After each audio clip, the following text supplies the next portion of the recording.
BNP chairperson Begum Khaleda জিয়ার শারীরিক অবস্থার আপডেট জানাতে রাজধানীর এভারকেয়ার হাসপাতাল থেকে যোগ দিচ্ছেন সহকর্মী আহমেদ রেজা। বিএনপি চেয়ারপারসনের স্বাস্থ্যের বিষয়ে নতুন কোনো তথ্য মিলেছে কিনা, তার চিকিৎসার বিষয়ে বিস্তারিত কি তথ্য আছে আপনার কাছে আমাদের জানাবেন। মাসুম রাব্বি, আপনি জানেন যে আসলে নতুন কোনো তথ্য এখন পর্যন্ত তেমনটি নেই। যেই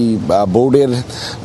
তত্ত্বাবধানে রয়েছেন এবং খালেদা জিয়ার যিনি ব্যক্তিগত চিকিৎসক এজএম জাহিদ হোসেন, তার মাধ্যমে আসলে আমরা নতুন তথ্যগুলো পেয়ে থাকি এবং সেটি এই সমন্বয়টি দীর্ঘ সময়ের পরে আসলে সেটি তারা দিয়ে থাকেন। এবং আপনি জানেন যে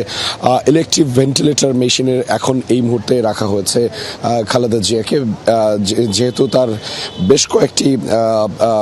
শারীরিক অবনতির কথা আপনিও বলছিলেন যে তাকে তার যেই শারীরিক অসুস্থতা রয়েছে সেটির কারণে অ্যান্টিবায়োটিক কিংবা অ্যান্টিফাঙ্গালের মতো বিষয়গুলোকে তার শরীরে প্রয়োগ করা হচ্ছে এবং সেই কারণে আপনি জানেন যে তার রক্তে অক্সিজেনের মাত্রা কমে যাওয়ায় মূলত হাই ফ্লো ন্যাসাল ক্যানুলা ও বিপ্যাপ সাপোর্টও দেওয়া হয়েছিল এবং তার পরবর্তীতে মূলত তার ফুসফুস সহ অন্যান্য অঙ্গকে বিশ্রাম দেওয়ার জন্য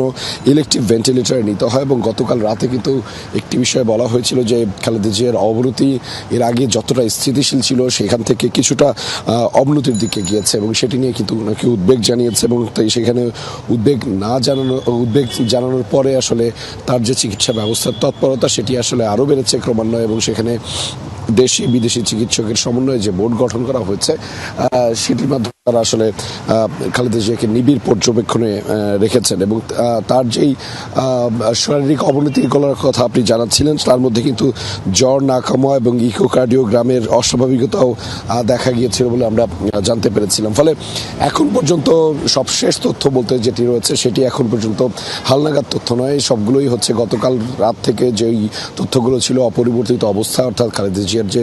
অবনতি শারীরিক অবনতি সেটি অপরিবর্তিত অবস্থায় রয়েছে এখন পর্যন্ত। মাসুম রেজা, আপনাকে ধন্যবাদ।